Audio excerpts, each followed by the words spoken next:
Hello my loves, I hope you're having a beautiful day. I'm sitting here by this cute little spring and I felt like doing another reading.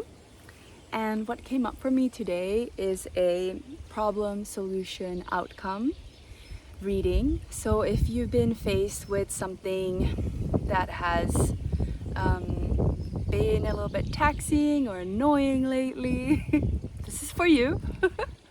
And I've certainly myself been feeling those energies, a lot going on.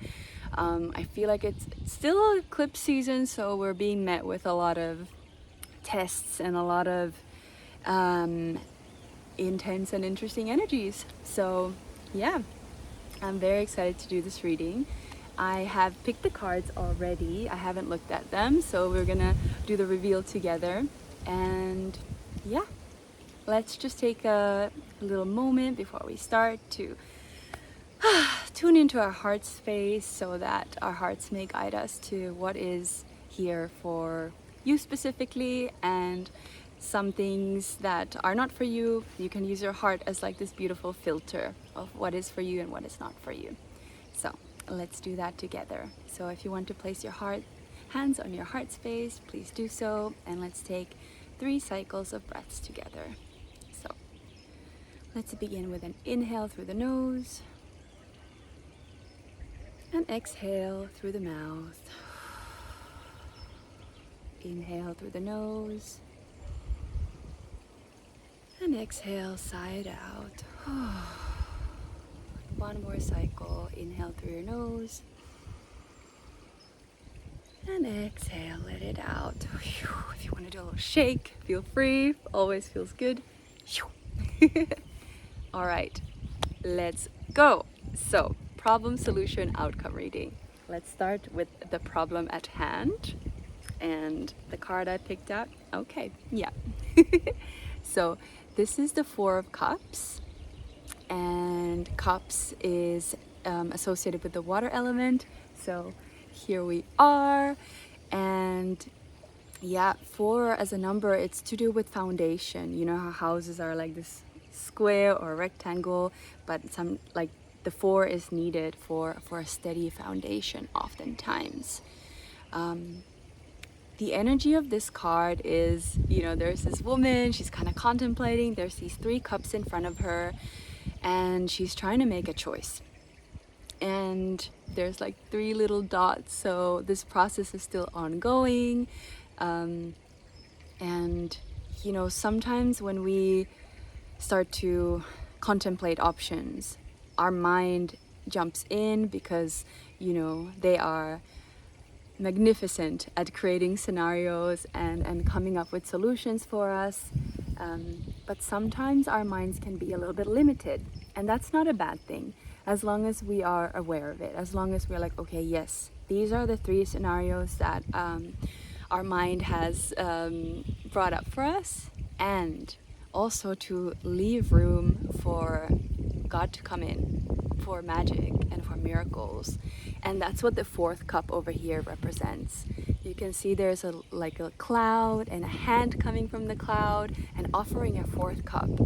And sometimes when we're so focused on the options that we think we have, we can sometimes close our minds to options that are actually available for us, because our minds can only create scenarios based on what has happened to us or what we have experienced or what we know. But actually the universe does not create itself through what we think and what we know. The universe can evolve in infinite possibilities and in infinite ways. So this is definitely, I feel like the energy here is like, the problem is that you might be a little bit stuck in your thinking and not leaving enough room for something unexpected to happen. And we love our minds, and they are not sometimes very comfortable with these unexpected things happening, because they want to make us feel safe by giving us, a roadmap ahead. And as we know, life does not always go that way. So the problem could be here that you feel a little bit stuck with your options. You're placing a lot of energy and effort into looking at the options that you know, and not enough energy in creating space for something new to come in. And I love the little river here as well. Yeah. And for me, this really feels, and the cups in general, it's like this emotional. We also get like emotional attachments to these scenarios that our minds create sometimes. I don't know if you resonate with that, but it feels very true to me. And what if we could, you know, accept that we have certain emotional attachment to certain options, and also open ourselves up for a fourth option, something that is completely outside of the box. And yeah.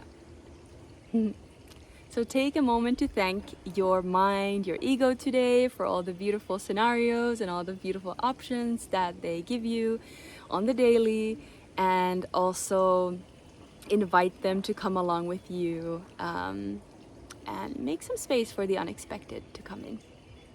All right. That was the problem card.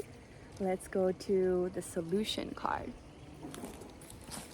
Ooh, interesting. Okay, so this is the Five of Cups, and it's the one after the Four of Cups. And here the story continues with a little bit of this like disappointment energy. Here you see a woman who has these 5 cups, and 3 of them have spilled, and she's crying and she's upset. But what she's not focusing on is still the 2 cups that are standing. And it's interesting that this is the solution card. And kind of what's coming to me is like allowing things to literally fall and spill. Like really, you know, we have all these options and we have all these ideas of like how things will go, allowing them to poof, spill on the ground and be wasted, so to speak. Nothing is ever wasted.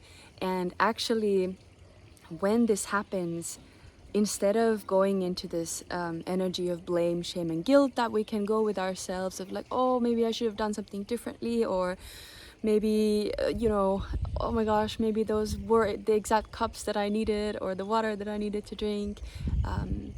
But I invite you to think a little bit differently, like flip it around.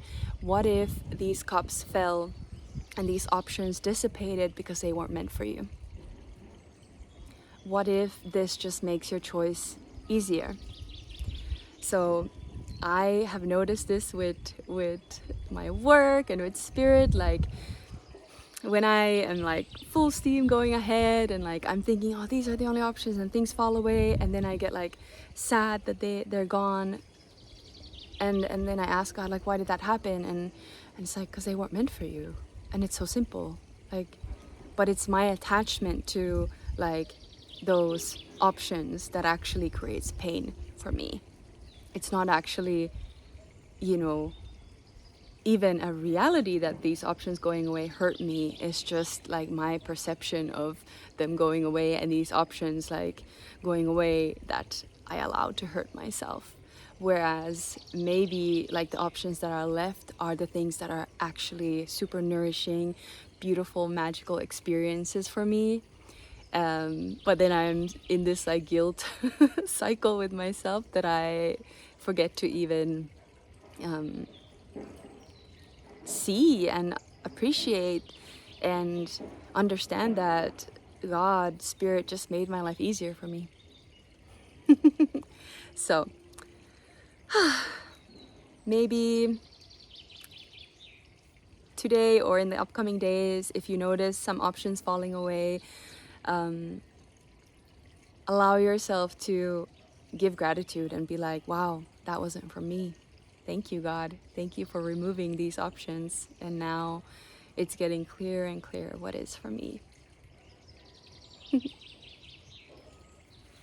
Beautiful. And the water theme. The river is getting like bigger in this one. So even though the cups are falling away, there's more water, there's more energy flowing to you than in this card. They have a little continuation. Boop, boop. Perfect. Okay. And then let's look at the outcome card. Ooh, okay, okay. Wow. This is a really funky reading today. It's a very interesting energy. This is the 10 of crystals, and in traditional tarot, the crystals are swords. So in my deck, she decided to make them crystals, which is beautiful. And this card talks about like a tough period ending. You can see this woman, she's kind of like being pierced by the crystals. Well, not in this one really, but in the original 10 of Swords card, the person is like pierced by the swords, and it's quite a little bit of a violent image actually. And the swords symbolize like the thoughts and our ego and our mind. And it does create quite an interesting storyline with these other cards where, you know, how our mind can sometimes step in and hurt us, or it can also be other people that are hurting us. But actually, when we like sort of take in the disrespect, when we take in the, you know, negative energies of other people and we let it affect us, that's when it actually affects us. And I'm not saying that, you know, it's ever anyone's fault that they are subject to people's bullshit, for lack of a better word. But I say this because we can remove a lot of the pain by removing the guilt and the shame that we put on ourselves afterwards, or the blame that we put on ourselves afterwards.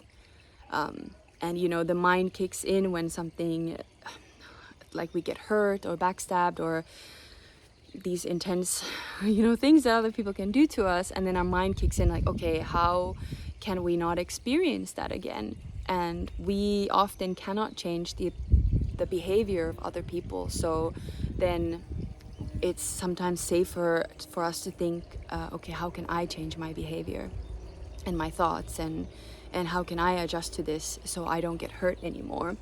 And while that is a beautiful endeavor that the ego has, that doesn't always serve us, because then we can start acting from a place of inauthenticity. So I feel like this being the outcome card is to allow yourself to feel that pain and to like see these swords and trust that the sun will rise again. This is 10 is also an ending of a cycle. So if you've been going through a tough one lately, good news, it's ending now. And all it requires for you to do is just to feel the emotions, feel the grief, feel the things that need to be felt, and also be very gentle with your mind and your thoughts and your ego. It is just trying to protect you, and could be also to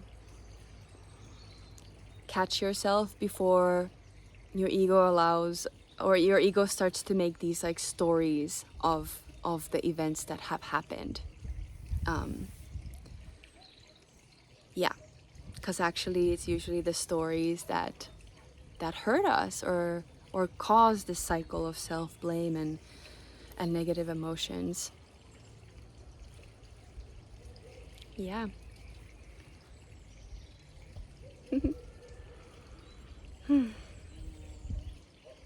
I'm also being called to talk about the red. Red is to do with the root chakra, and this is to do with our sense of safety, and also security. I am safe to exist as I am, as my authentic self. And maybe there have been some things that have really poked at this sense of security and safety, if you felt guided to this reading. And please know that this is coming to an end. It's not your fault. And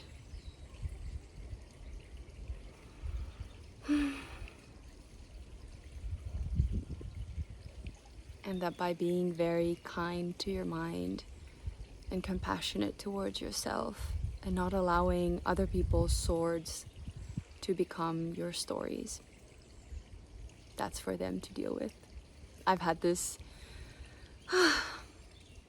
saying lately to myself where there has been a lot of things going on, and the compassionate, loving, nurturing part of me wants to fix things, wants to help, wants to mend, wants to heal.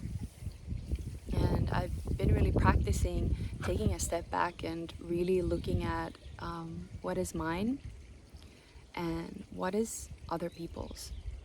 And this woman did not put those crystals through herself. She did not pierce herself with the swords, and neither did you. So don't blame yourself for it. And you know, it's okay to allow other people to clean up their own messes. You don't need to clean up other people's messes, other people's mean comments or ideas. And I've been really also lately being more aware of these subtle little like energy spikes or little swords that we send to each other. And we all know how it feels like when someone like kind of in a subtle way says a little bit of a mean comment or talks to you with a little bit of disrespect. Like there's a hint of this energy of like putting someone down or lifting oneself up on the cost of another person. And it's often really quick, it's often really fast, and for me the reaction is to kind of freeze. I go into this, oh, what did they just say, and what does that mean?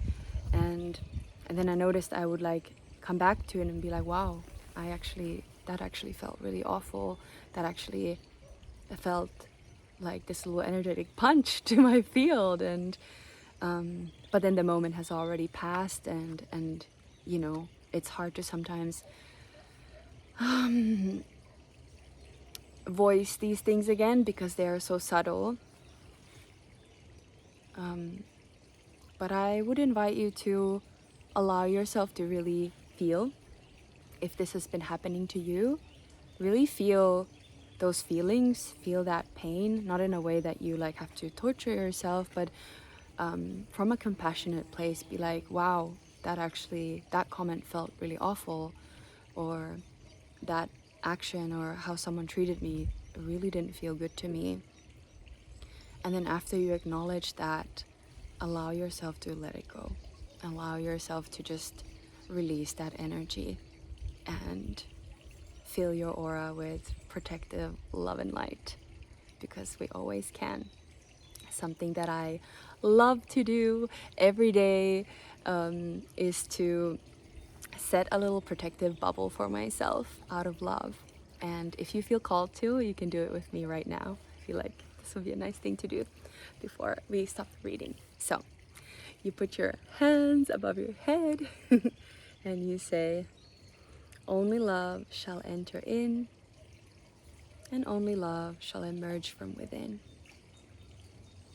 And as you do this, only love shall enter in, only love shall emerge from within. You can imagine your favorite color or gold or little hearts filling your aura space, and whenever there's a person who is having a shit day or having a lot of pain or shame or guilt in their body and they're not being able to deal with it, they're trying to, you know, poke at you, be like, no, please, like, take some of my pain, I can't handle it. You can just imagine that little energy sword coming into your field and just being dissipated by all the love that is in your field. All right, so I hold these up one more time. What a reading. Ta-da! I am sending you so much love and compassion in these times, and so much strength. And yeah, you do not need to be feeling responsible for anyone else's shit. You don't need to clean up other people's messes, and you deserve to protect yourself with love and light every single day, because you're precious and magical. And it takes a lot of bravery to exist as light, and I feel like if you are watching this, you are, you know, of the rainbow love and light tribe. So I'm sending a lot of love to you, a lot of compassion, and a lot of rainbow magic energy. All right, I'll see you in the next reading. Mwah! Bye.